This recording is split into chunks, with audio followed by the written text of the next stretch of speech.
Alrighty.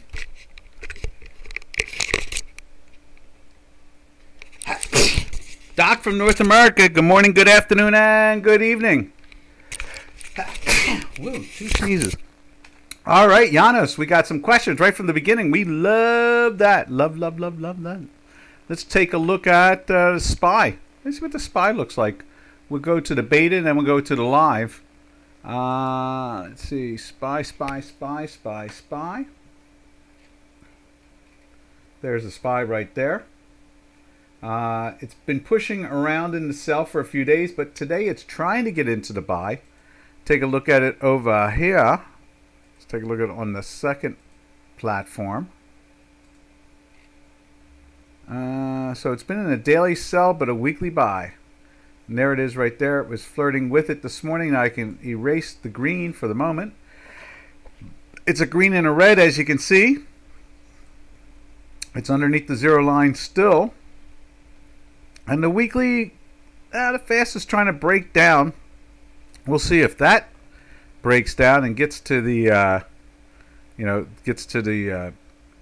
does some type of weakness. We're at on Wednesday now, so, I mean, it's not like, we're heading south, but, look, there's a lot of money. You can see on the beta right there, there's just weeks upon weeks of buys. Let's go over to the other platform. You'll see the same situation. It's weeks and weeks of buys, and it's not challenging it. You can see the fast trying to just break through. And that's the SPY. And again, there's so much money trying to find a home. The what's the best way to describe it is the bond trade, or people looking for return on money. What a unique concept. We seem to have lost that with quantitative easing, but people investing, they see a 5% or 5.25% or 5.5%, or even a 4 7/8% or 4 3/4% return with a bond or a bill, and they go, "Wait, gotta own that." Why worry about buying a stock with a 1.5% dividend when you can get 5 and not have any risk? And so, as far as, especially if you buy the TIPS, Treasury inflation products, so in other words, it adjusts automatically to the inflation. So that automatically kind of takes a lot of investors, investment managers, and says, "Hey, this is where I'm heading." And they're stock people, and they have a stock portfolio, but they may have 15 or 20% in the bonds. Be a little bit heavier in cash, getting that 4 or 5% return, if not better, with no risk basically, because it's U.S. federal, U.S. backed treasuries. And so, you look at that, and then I think the yield on the SPY is like not even 2%. So there's the SPY. Let's take a look at Amazon. Open Amazon. Let's see what Amazon looks like right here. And notice, Janos, I have NVDA now on the spreadsheet on the index side. I threw it into that spot. I forget what I dumped, but it was not anything worth watching. So here is, let's go to the Amazon. There's Amazon. I guess we have to fix it this way because it's giving us a pre-market and a possible live market settings. And let's go with a default, see what that does. That's still in there. Let's try it again. Let's go with regular hours. Let's just see what pre-market looks like. See, pre-market's doing the same thing. Let's get that second one out of there. I'll find it. We'll go to just regular trading hours, and that should straighten it out. There it is. See how now the ghost has disappeared. And so you can see there, it's trying to press into the sell from yesterday. That's what it was. The 6th. I see it wasn't a ghost. So there's the 24th. There's the 25th. And we need to go with the 5-day to get today in there now. It's going to be a little sloppy because it's using. Yeah, see, it's pretty much unchanged, but you can see it's pressing down for a second day. I wouldn't wait. We got to wait till 54 minutes until the market gets going to really watch that function right. But you can see here we're 2 weeks in a weekly buy now. Let's put that in there also. We went into the weekly buy last week. The fast went into the weekly buy literally. There you go. Whoop. There it is. The fast went in there back in here. Right there. So it's 3 weeks on the fast, 2 on the slow. Either way, it's going up. Went into the daily buy here. Let's put that daily buy in there. There's the daily buy right there.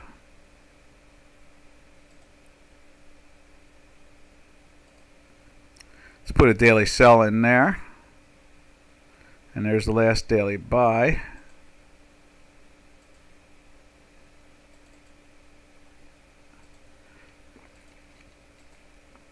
So there is the Amazon, and then we go to ARM. Let's check out ARM.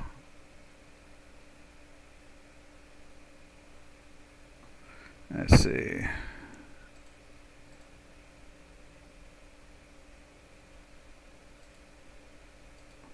Here comes ARM.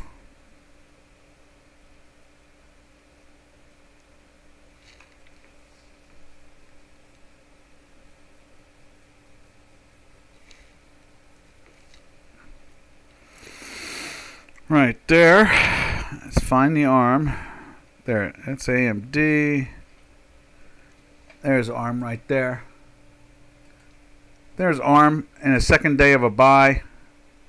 Or no, yesterday was the first day of the buy right there. I guess it went to the buy in here. It's been in a weekly buy since back there. Let's go like that. So it's been in a weekly buy for weeks upon weeks upon weeks. Then the daily buys, let's see. One there. We'll put them all in a sell there.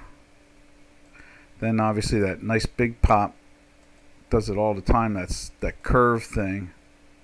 Goes into a sell there. Obviously you're not taking sells since it's in a weekly buy.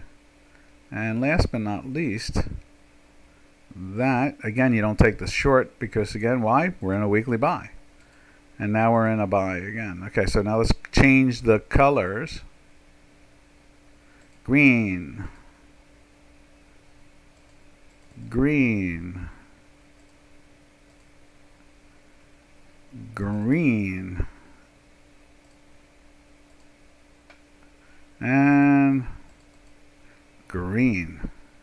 There we are. So there's the ARM. Now, I'll say Robin's. Hey, Robin.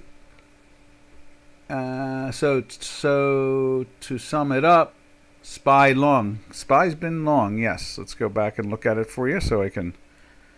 Sometimes I don't really pay attention. I deal with the S&Ps. Yeah, been in a long since here. Went into the sell right there. And still in the sell. So right now, no, it's neutral.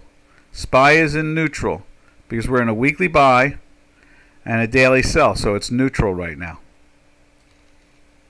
So if you're long it, if you were long it from anywheres in here, you would sell calls against it, maybe use the premium to buy puts, or just sell calls against it, one or the other, and watch how the weekly trades. Amazon was, let's go to Amazon again. There's the Amazon. Amazon is in a sell today, but in a weekly buy, so it's in a neutral. Remember, we like these things to be, unless you're trading option binaries, there's no reason to take the risk on a hard delta. When anybody wants to know what's he mean by a hard delta, it means that you own the product outright. In other words, your long SPY or ARM or Amazon, that type of thing, or short it. Whereas when you go into a weekly buy and a daily buy, you can feel much more comfortable. The odds are 8.6 out of 10 that it's going to go up. So it's not that bad a hard delta, and you won't get hurt that much from a stop order. Whereas if you're trading the binaries, then what you do is you buy the binary.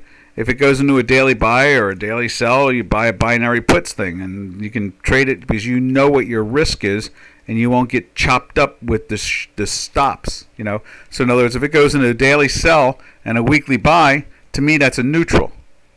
But if you have that hunger to trade it or hedge it, you'd sell a call against it. So you're still long because it's in a weekly buy, but you are hedged for the short-term weakness that shows up in the daily. Comprende?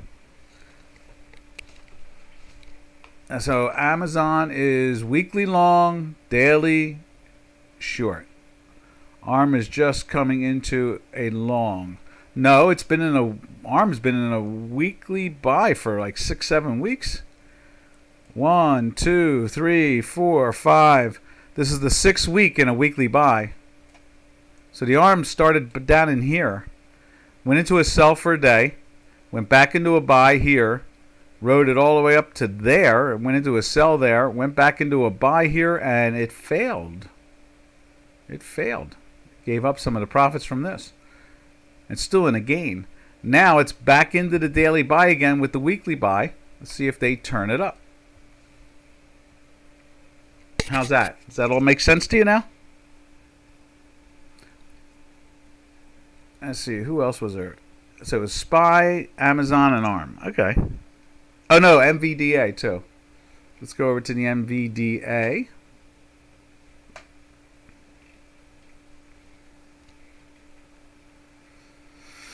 NVDA.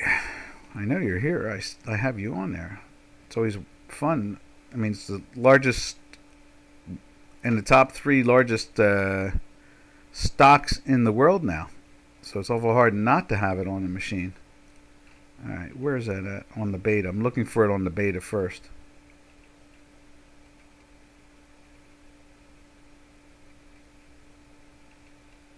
There it is. Okay, so here we go. Let's put it up on this screen at the same time. Remember, they've adjusted it, and I haven't really taken it too serious because I can use the beta and my work all the time to adjust it. But there it is right there. Let's go like that. You can see here, it's been in a daily buy. That's MVDA through most of this whole ride. Matter of fact, it went into the buy here. We had a green and a red, so it stayed into the buy all the way to this point right there. So let's throw the sell in there like so. And now, that is today. That was yesterday. This is today. And at the same time, it's been in a weekly buy now for, let me show you on the beta, because I've never adjusted it. Because no one's getting it. No one's getting it, so it doesn't matter. Right there. See how on the beta it's been in a weekly buy for 10 weeks. So now when we go back over here, since the stock was split 10-1, I've never adjusted it. So you can see like right here, it was in a weekly buy going into the split, and then the split messed up the algorithm there. So the daily has adjusted itself already, so it's no problem, but the weekly has not. So it looks like it's trying to climb back into it, and once it does, I won't pay attention to the back months. I mean, I could delete it and reload it, and that type of thing, but no one's following the chart, so it doesn't matter. And I got the beta right here. The beta tells me it's still in a weekly buy and not even remotely thinking about falling into a sell yet, even with all this weakness that we've seen there, because you see the daily is there. So that is... And, you can see it's 4 days in a sell, just like on the beta. And today, the 5th day, is trying to get into the buy. MVDA, if it closes in what is it? Yeah, if it closes in this daily buy today, it's a buy. Yes, yes, it will be. But right now, it's been in a daily sell, weekly buy. Okay, so SPY is neutral, Amazon's neutral, ARM is a buy. Let me just double check again. This way, because I don't really think about it that hard when you're asking me questions, because I'm ready to go to whatever, I'm just doing it off of short-term memory. Let's see, what was that there? ARM. Where's ARM? I know I looked at ARM. There's AMD. Oh, it must be in here. Okay.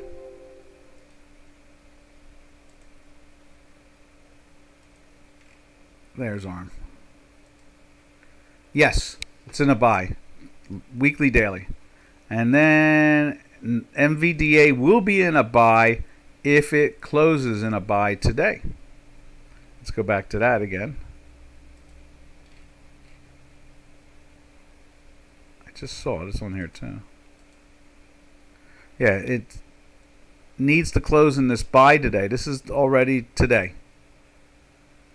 So we're watching it. I was off last week, but some dudes made 300% on Amazon options last week. They closed on Friday. Sounds like an options trader to me. Good and proper play. I looked back at the actions. Opened on Monday, had a max loss of 40%. Total took off 50% of the profits position at 50% profit. Makes sense. Option traders, a real option trader will make good 150 to 300 or 400%. That's the amazing part is that we always thought in the 1980s, by the 1990s, people would be trading options like there's no tomorrow. We thought margin. Buying stock on margin would be a story from the past, in the old days. We really did, when volatility was 3 and 4 and 5% a year. We always thought that, okay, once the options got going, it opened up the zero-sum factor. And so we would theorize this constantly on the option floors. We were figuring, oh my God, volume's going to increase, and it always does, and did. We've gone through record volume every year since the creation of listed options, whereas the New York Stock Exchange and so forth lost half of its volume, if not more, 2/3. And at one point, the NASDAQ was the same way. But now that the NASDAQ's top stocks are in the Dow Jones Industrial Average, it's picked up the New York volume now. And so, but option trading, was always 200 or 300% return. For a real option trader trading straddles and spreads and so forth, strangles and buying long gamma, that type of thing was always a winner. Big winner. It was only the ones that lost money were the fools that bought way out of the monies. Buying something for like 10 cents, thinking that they were going to make money, or people buying, watching their money double, and then an hour later watch it be down half as what they were making and now losing. Option trading, you have to pay attention to what you're doing, that's all. But we always theorized from the trading floors, we thought that the exchanges would be closed like they are. We thought, they'd be all closed and everybody be trading from their garage or their basement or office or wherever. But, that's so when you say, somebody made 300%, that's relatively normal for a professional trader. Okay, then let it run and took off 25%, 100%, and then took the rest. Yeah, exactly. Sounds good. I am considering learning more about option trading. I can't seem to figure out how they get out of the trades. You sell it. You got to be paying attention to it. With you. You got to be paying attention to it while you have positions on all the time. You got to be looking at them because you never know. Something takes off, it lasts for like it goes up $3, and your options now have made like 150%, and then it falls back down up only a dollar, half a dollar, and you've lost, and you didn't take it off, and that 300% or 200% or 150% disappears. It's very fast moving. You got to be constantly offering further out calls. It's basically it's straddle trading. That's what it really comes down to. It's actual straddle trading. When is the criteria to take the loss and when to take a profit? Well, in options, there's not much of a loss because you put a position on for, I don't know, 2 weeks, 5 weeks, 7 weeks, and it's costing you like a couple $100 to make, say, $1,000. So I mean, when do you take it off? When you're I've said this many times here. What gets you into a trade gets you out of a trade. Okay? So, in other words, you're using like my algorithms. You see my algorithms here? I invented these things 50 years ago to trade, S&P 500 straddles, Deutschmark straddles, British pound straddles, I don't know, Coleco straddles, Commodore straddles, you name it. I traded it. Name a stock, I traded it one time or another. Back then in the 80s, it was the oil companies. And the go-go in the 90s, it was the high-tech companies like an Amazon and Google and so forth. And then the turn of the century, it was a combination of both. Remember, it took a long time. Remember, the internet bubble took the stock index down from 5,000 to something like 2,200. And it took something like, I don't know, what was it? Took the destruction of the economy, the world economy in 2008 to get it going back up again, because now the Federal Reserve was now taking over the position of the specialist at the New York Stock Exchange and the specialist at the NASDAQ. So the Federal Reserve became the buyer of last resort. So you follow, like something like, let's go, I don't want to use NVDA because it's all screwed up, and I haven't cleaned it up, and unless you need me to clean it up, there's so many more examples. But, on the beta, you can see, it catches the ride constantly. It's right there. You see it's catching the ride. Every time it's in a daily buy and a weekly buy, get long.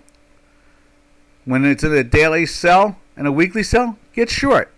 And you're doing it through spreads.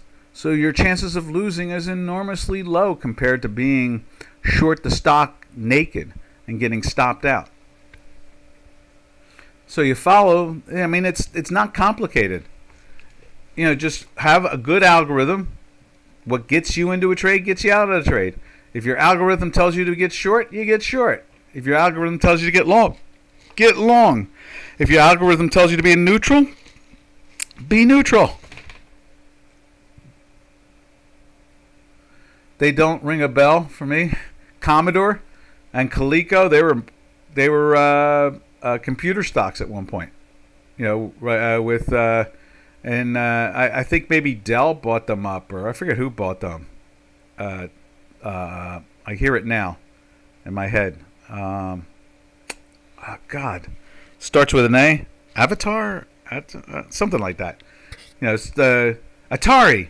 Atari bought them up, and then maybe Atari got bought up by Compaq Computer or something like that, and then Cisco Systems got bought up by Compaq, and then Digital Equipment got bought up by Compaq, and then now Compaq is owned by Cisco. Or no, yeah, the other way. Wait a minute. Cisco bought Compaq. That's what it was. And Compaq bought Digital Equipment. Digital Equipment was the king. So, yeah, fun times as usual. See, someone dinged me.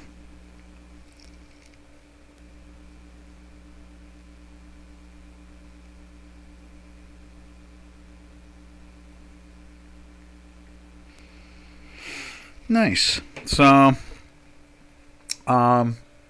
That's really the answer to it all. Digital equipment. Let's see. So Jano says it would mean that you watch stocks that are in weekly buy and but daily sell. Wait for the turn and then get in a monthly or a 2 month. I like 4 to 6 weeks. I play with 9 weeks sometimes. Depends. But it depends on the volatility of the product itself. But time's your friend in options.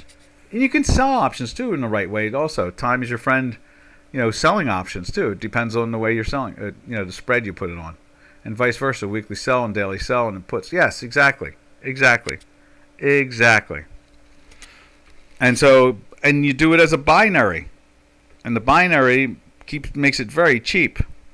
Now you can go out there and you can play with like an Amazon or something like that when they have news coming out, or any company, but. And then try to buy enormously cheap and hope to catch it. Try to buy the straddle. The last couple times it's worked pretty well in Meta and in what else is it? Some of the big ones, NVDA. It broke the professional trader's range. Usually I've shown you how to see how the professionals value it. I've done webinars on here showing people how professionals price options, okay, and what they anticipate for financial news or or earnings news, that type of thing. Remember when British pound was doing the Brexit, and I told you that the British pound was going to move 30 handles, and everybody was like, "Are you crazy?" I was like, "No, the options are predicting it," and 2 days later, it moved almost perfectly to it, like 33 handles, and I think it was predicting 32 and a half or something like that. It was something like that. So it's not hard. Matter of fact, a friend has asked me to get involved in a website, possibly. Let's see, how far in the money, out of the money? It depends on the product. Usually, I go like I'm trading S&Ps mainly, so the futures. So I'm like 30 points wide. On puts, I do 40 points wide, things like that. And then by the time it gets up to about 2 weeks, you don't want to be with them anymore. 2 or 3 weeks if you're trading in and out of these things. It's 5 and 6 weeks is always good to buy, premium. When you're doing a binary, it reduces the risk factor, so you're not worried about that far out of the money. You're almost at the money. You're just a little out of it. Just out of the money. Also, there's a tax advantage on stocks and a disadvantage on stocks if you're fooling around with in the monies. They charge you a different income tax. All right, this is good, Giannis. You're really getting into the options, and I know we should talk options more. And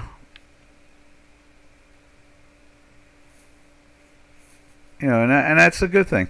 Well, digital equipment was Mr. Olson, who graduated MIT and started a Wi-Fi system, and it would trade at like $190 a share, $200 a share, $215. Everybody would try to short it because it wasn't making any money. It was the classic high-tech stock. And people kept on thinking, oh my goodness, they're not making any money. Why is the stock trading at $200 a share? And went on like that for about a decade. And then the Wi-Fi universe really got going. WWW got going, and everybody needed Wi-Fi. And who was the mother of the load, or who was the number one in there? Digital equipment. And in the end, Compaq bought Digital. That was a computer company that competed with Dell at the time. And then Cisco Systems bought Compaq. And now, so Cisco Systems has the Dell. It has not Dell, Digital Equipment's technology. So really, Cisco is more of that. So.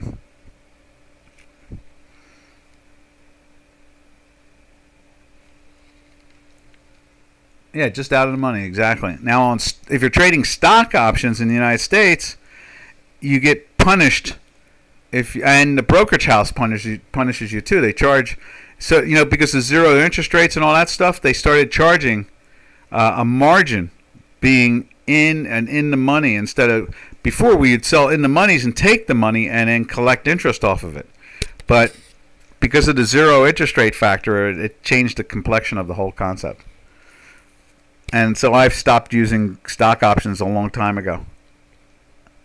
And it's easier tax-wise and so forth. Tax-wise, they want to see every trade on stocks.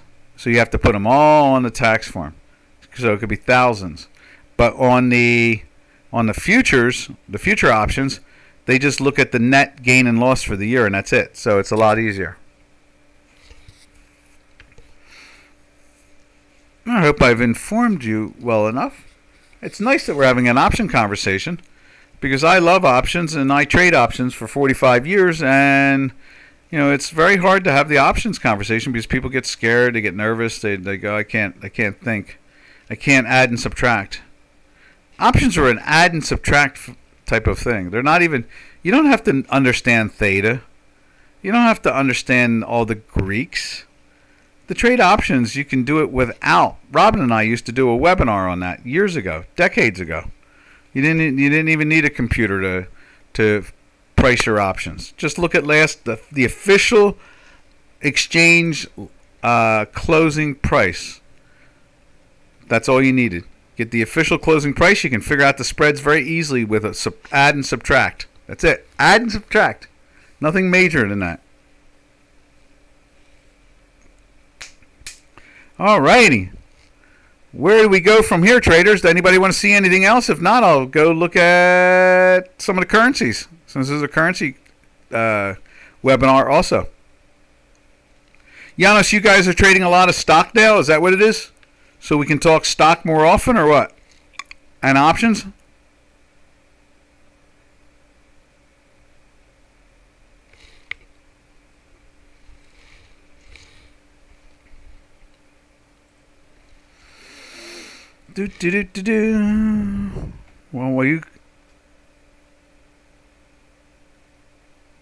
Well, Well.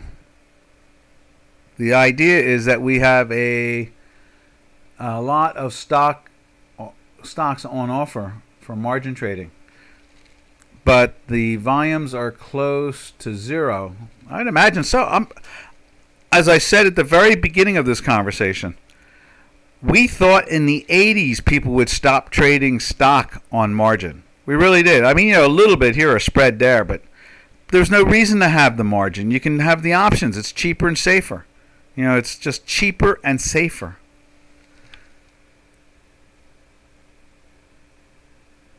Yeah, most is currency. Okay.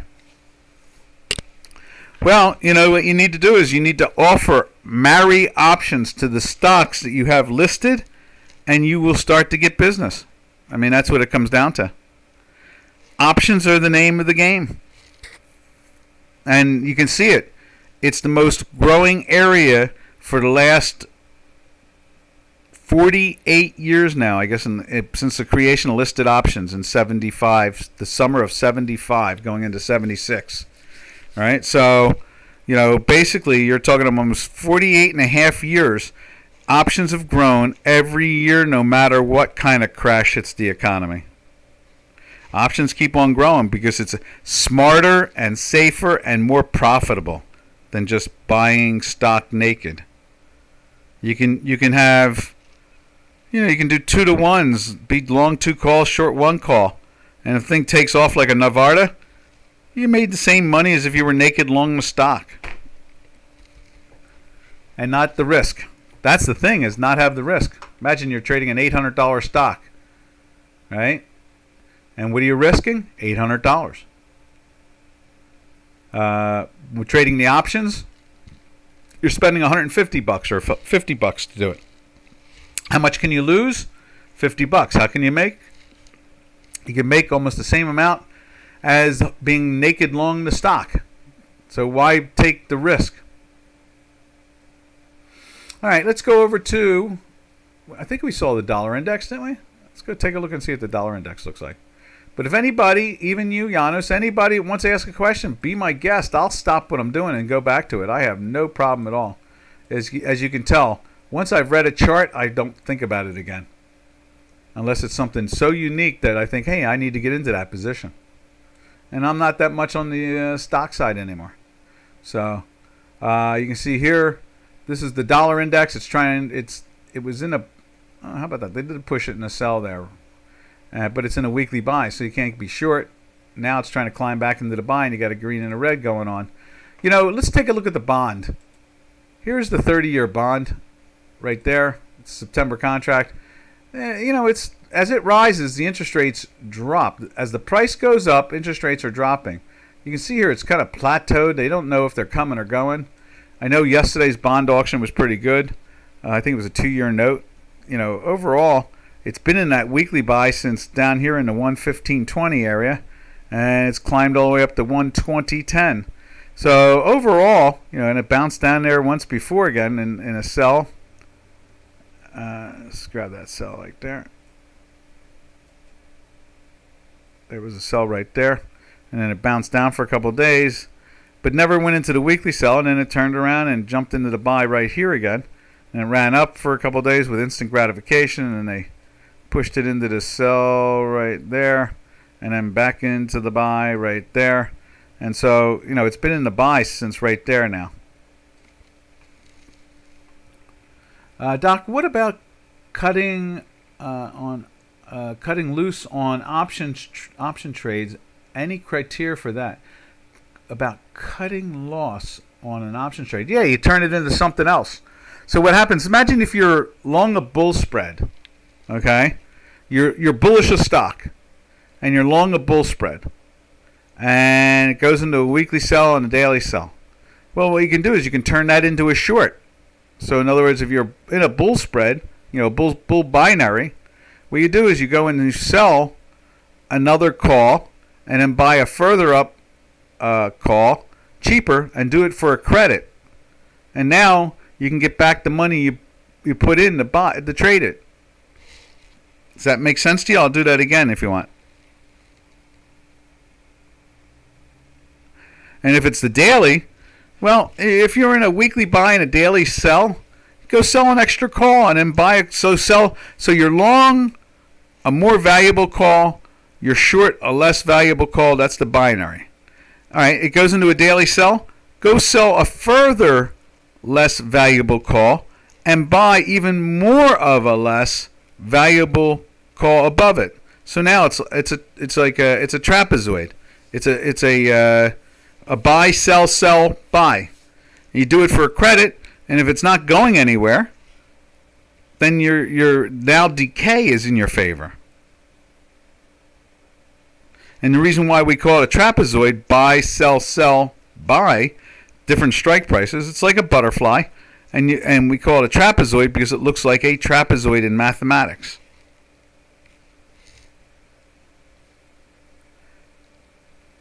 See how fast I can give you an answer to these things? It's because I've been doing it forever and ever and ever. I've done millions of trades. Millions of trades. Hell, I remember one time I did almost $1 million in one trade. It was like 800,230 options in one trade. I did a box. It's called a box. And what happens is you're buying the call and the put in the bottom and in the money, and the same thing up top. Buying a call, I'm buying a put and a call. See, buying a put in the money and selling the put, selling the call up top. So it's like giant bull spread, giant bear spread. It's done. It used to be done for a tax situation back in the old days. I remember the whole exchange came running literally into the currency room. They were like, "Who did that?" It's like, "I did." It's like, "You just did almost 1 million options." Yeah, I said, "Yeah, I know. It's 800." You know who did the 230 options? The guys that invented the crush spread. What's their names? The Ritchie brothers. They did 230. I had some Saudi banker do 800,000, and one of the partners said to me, "How can I get in on this?" I said, "Just trade in front of it, and give up, a little money in the middle of it, and then you'll be able to participate on the 800,000 lot." And he did. So it was 800,230. That was in like 84. I did that, 1984. But I mean, I've traded millions of options in every damn direction. Let's see. Long on calls, long on puts. Only way to go is naked options. Naked options? Why? Why is that the only way? Not viable in the EU unless you are in a big account holder. Just change the daily from sell to buy and vice versa. Yes, exactly. Let's see. By the way, CHWY is on my feed. I was sleeping yesterday during the trading hours, and I see that it was surging, and people got into the long position. Which one is CHWY? I'll put it in just to see what it looks like. That sounds familiar. What is CHWY?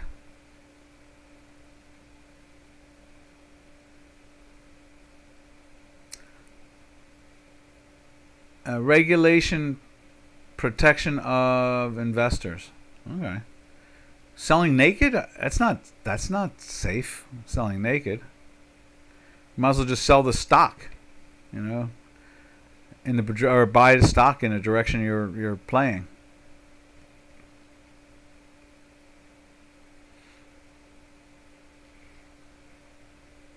Let's see what the CHW thing looks like.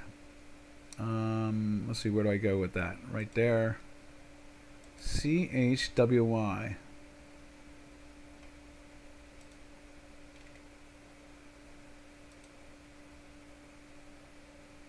There's Dell. Let's move Dell out of there.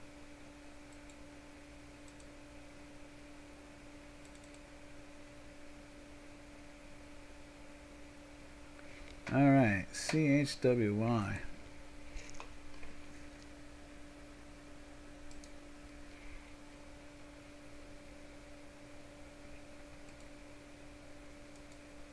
Add a symbol. Stock. CHW. Where is that? CHW. Why, just 4 letters. Okay, there we are. Look up.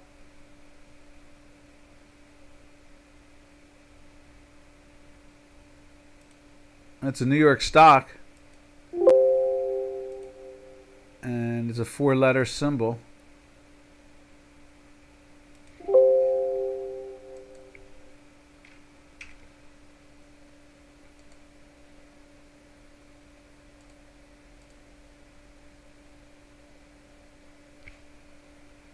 Wow, look at that.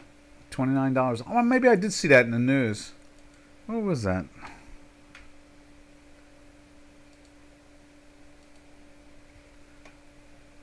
Alright, there it is.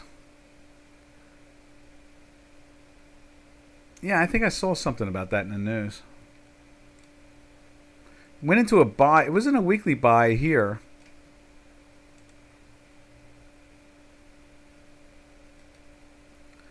Basically went into the weekly buy right there when the green passed the manifold.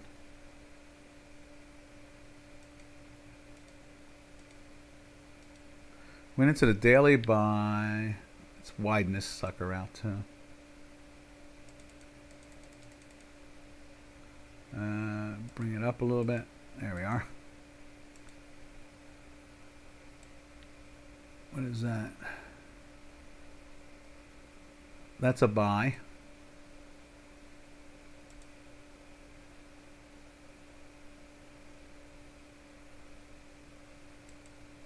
There's your buy.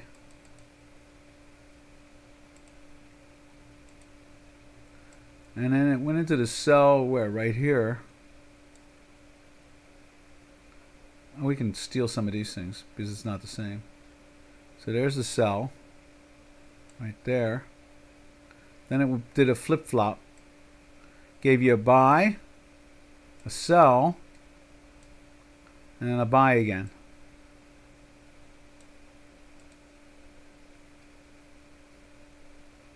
Let's just widen that out a little bit. So there we are.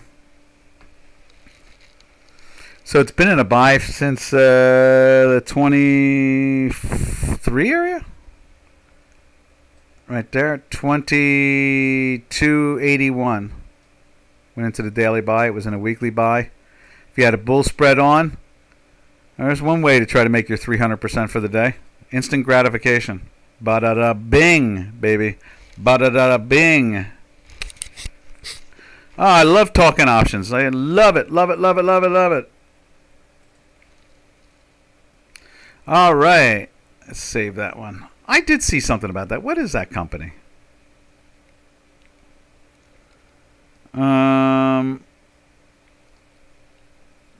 There he goes. So let's go take a look at the currencies. Let's see what Mr. and Mrs. Currency are doing. And all the little baby currencies. That's Robin stock.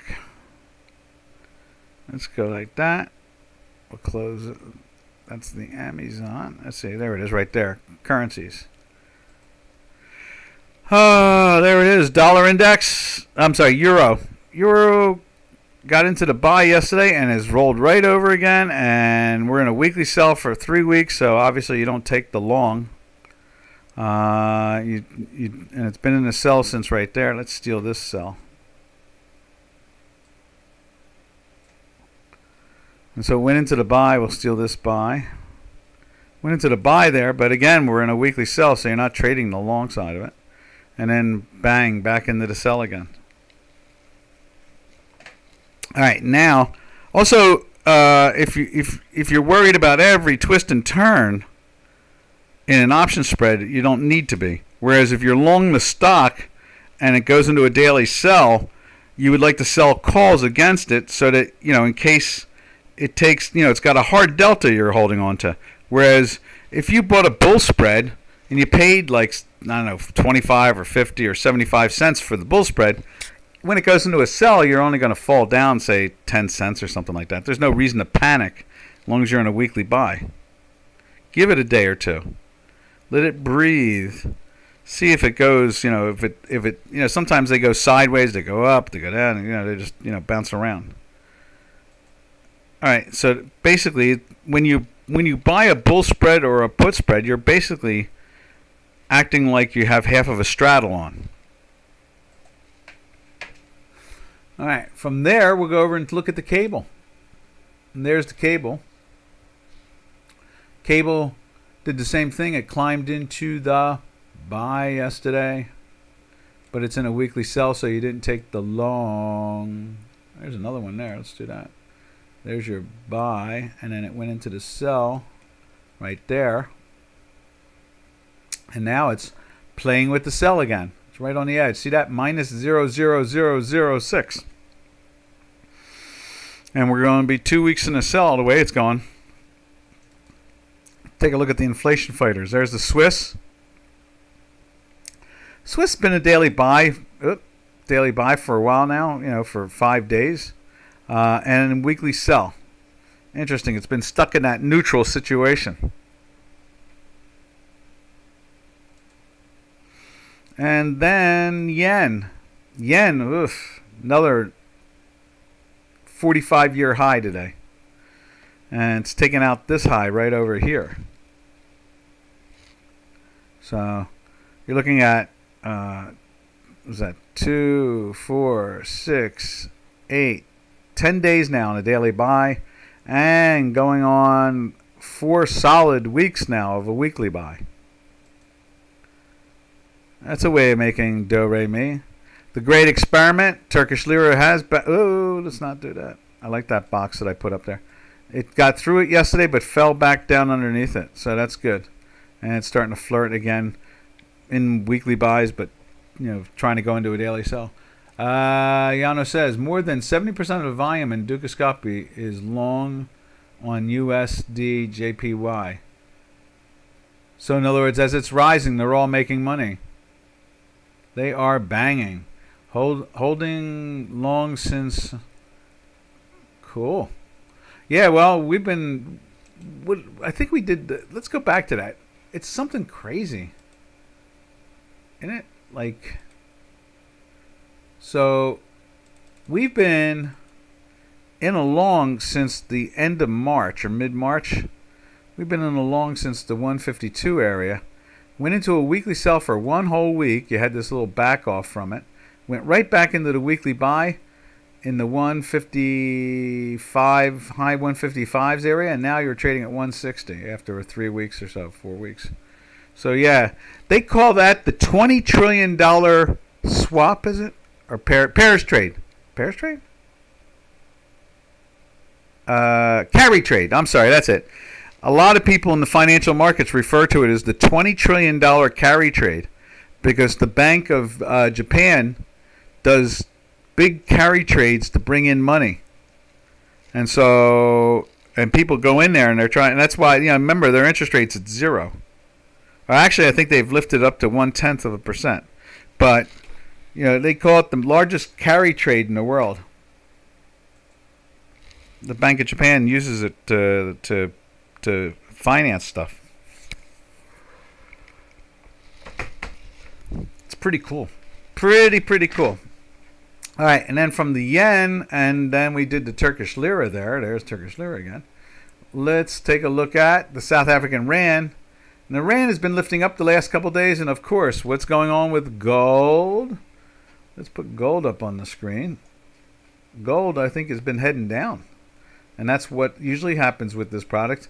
The haircut and the politics seem to have calmed down. Yeah, it's moving down the last couple of days right there. Is that it? Now that doesn't seem odd. Let's see.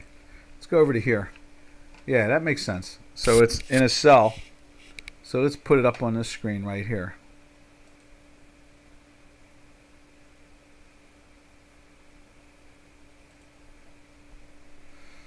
And there is the gold right there.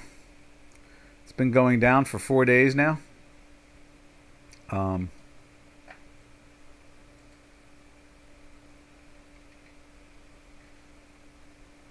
see.